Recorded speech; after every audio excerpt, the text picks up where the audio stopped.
невосполнимый ресурс, и ты упускаешь столько возможностей каждый день. А реально, ну, тебя ждет разочарование, потому что никто не будет тебя делать счастливым. Потому что сделать себя счастливым — это только, ну, твоя ответственность. Меня делать счастливой — только моя ответственность. Все, никому ее не отдам. Но как только я перевешу ответственность на мужчину, как мы любим, да, эго очень любит на мужчину там перевесить, еще на кого-то ответственность за счастье. Все, получается, я буду сидеть и ждать, пока он меня сделает счастливой, а он, например, как бы не хочет. И все. И что, я буду в обломе, что ли? Я буду несчастна какое-то время? А зачем оно мне надо? Нет, я хочу быть счастливой каждый день. Я хочу радоваться каждый день. Поэтому я ответственность забираю себе и сама себя каждый день делаю счастливой.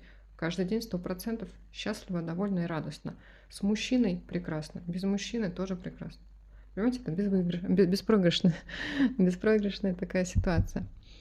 Так, отношения только разорвала.